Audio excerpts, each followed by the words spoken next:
semacam wasiat gitu.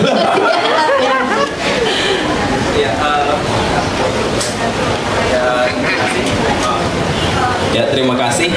Sebenarnya saya sudah sering membaca karya-karya Ayah Pidi, mulai dari Drunken Master, Drunken Mama, Al Asbun, ya, gitu. Terus, Aku nggak pernah berencana biar dibaca si orang ini karena terserah lah karena. ya sudah. Tapi juga buat Kang Farhan juga. Ya, kasih. Jadi ini sisi positif, aku negatif. Positif negatif. Dia ngomongnya nggak enak, ngomongnya nggak enak.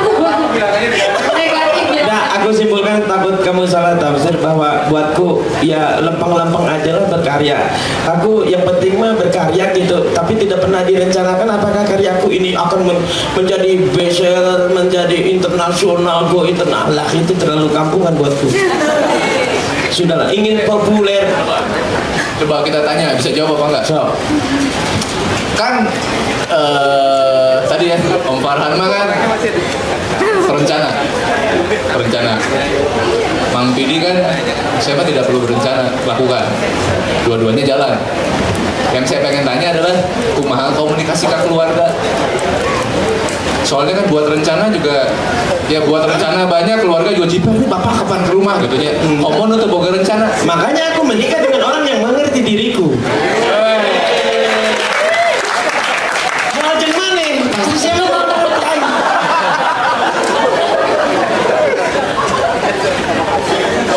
Atau jadilah orang yang mengerti pasangan gitu. Karena kadang-kadang gini, bukan kadang-kadang, emang selalu ya, bahwa kenapa seorang ahli konservasi pernah mengatakan bahwa suatu hari di muka bumi nanti kalau secara teori itu hanya akan ada manusia. Karena apa? Karena satu-satunya makhluk hidup yang terbukti sampai sekarang bisa melakukan adaptasi dan makin lama makin mendominasi hanya manusia.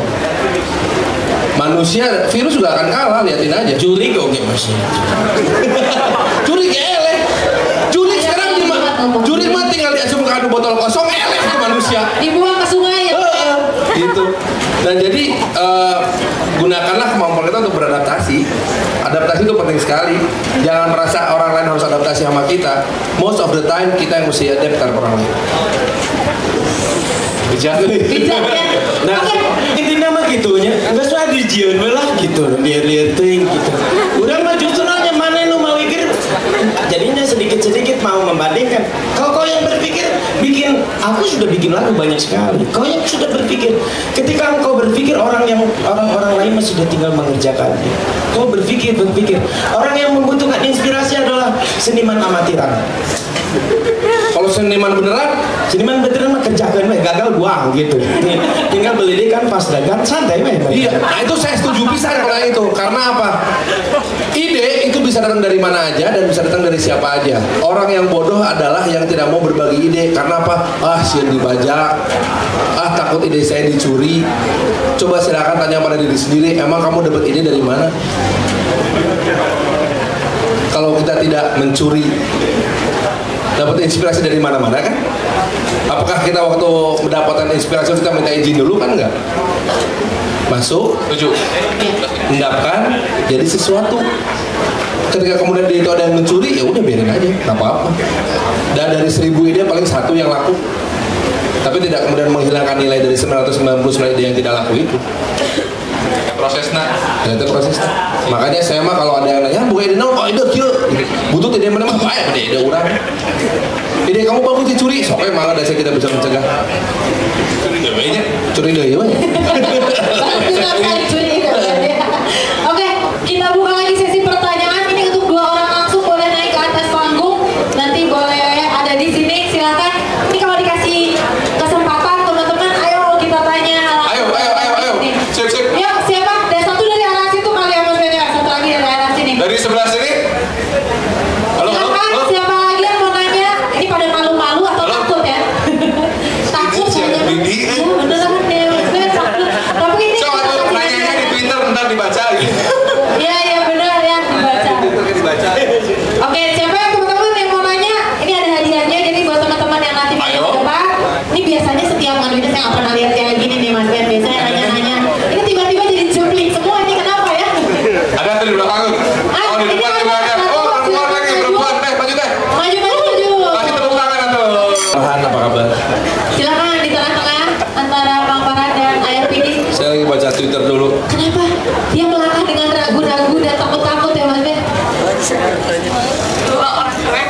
Asik. Sebentar.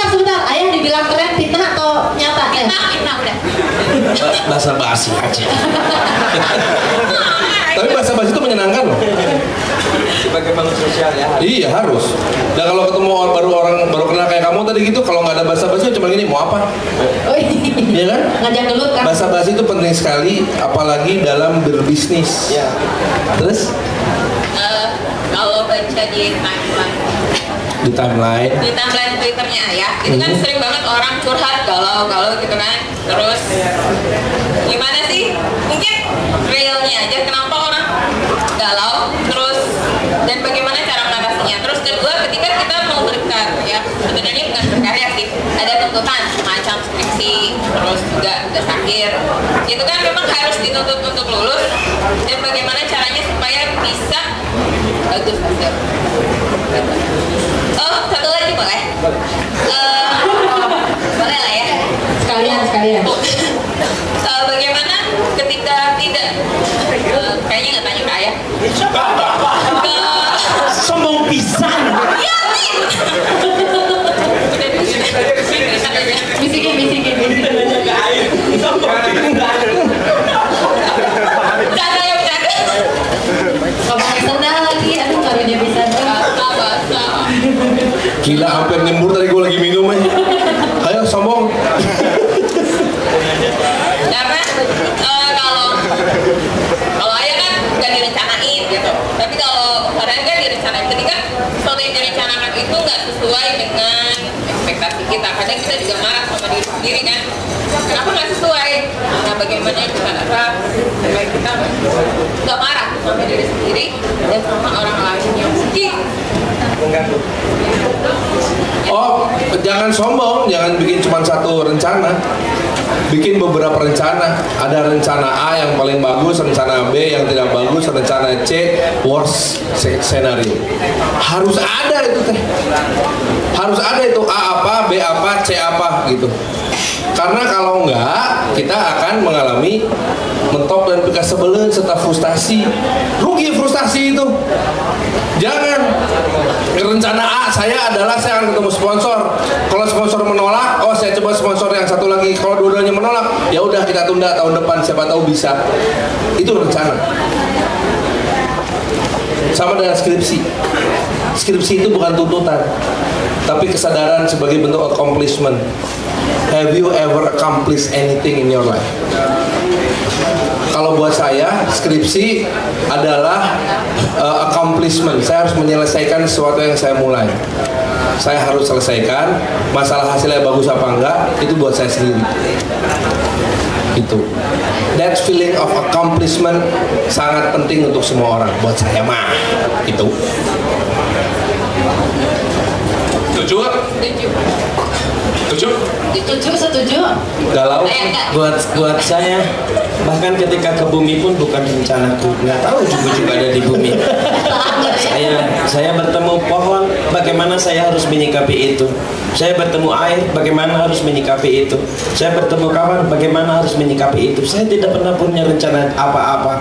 Sehingga ketika saya bertemu betul-betul dengan teman, semuanya terjadi dengan sendirinya, dan itu adalah sebuah ketulusan, bukan sesuatu yang saya rencanakan untuk berbahasa basi. Jadi aku tetap berprinsip bahwa yes, aku tidak pernah punya harapan apa-apa. Bahkan ketika kuliah pun tujuanku adalah untuk bisa reuni. Udah itu. Kita tujuan oke tuh ya. Aku dulu pernah punya rencana waktu SMA. Tetapi akhirnya rencana itu juga ternyata sia-sia semua. Ijazahku masih ada di ITB. Ketika TU nanya, ini mau diambil nggak? Nggak, simpan aja di ITB, takut hilang gitu. Ya memang, aku sampai-sampai aku menikah pun tidak direncanakan. Tiba-tiba malam minggu si istriku yang sekarang dia nanya, kapan kita nikah? Aku nggak tahu kapan nikah.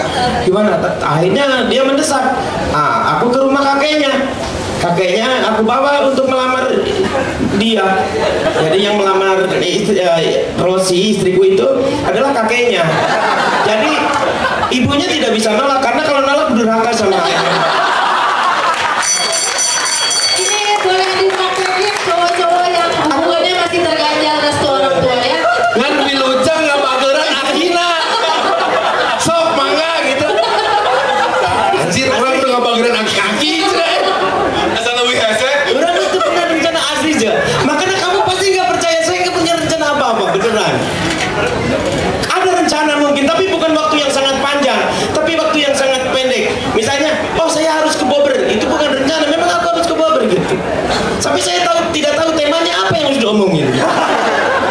juga saya nggak tahu tadi. Saya rencananya hanya waktu-waktu dekat itu aja. Oh, saya harus Jumatan, tidak direncanakan. Sehingga saya pernah berpura-pura rencana. Saya melihat ketika saya lewat, melihat ada Pak Ustadz lagi nyapu di halaman itu hari Kamis. Aku pulang ke rumah bawa sejadah, bawa sarung, datang ke Pak Ustadz, Pak, kok sepi enggak Jumatan? Anjing, aduh, nggak semangat bisa nih.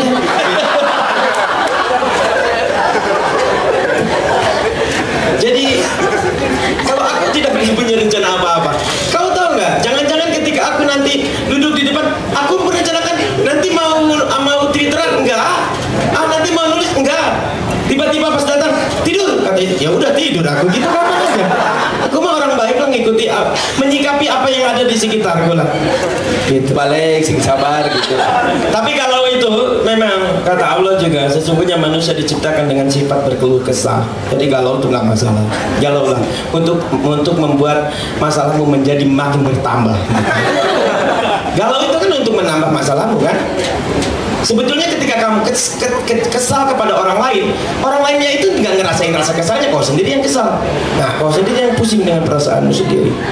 Jadi ketika saya tidak pernah kesal ke orang lain karena yang rugi diriku kalau kesal. Orang yang aku kesalinnya mah cuek-cuek gitu.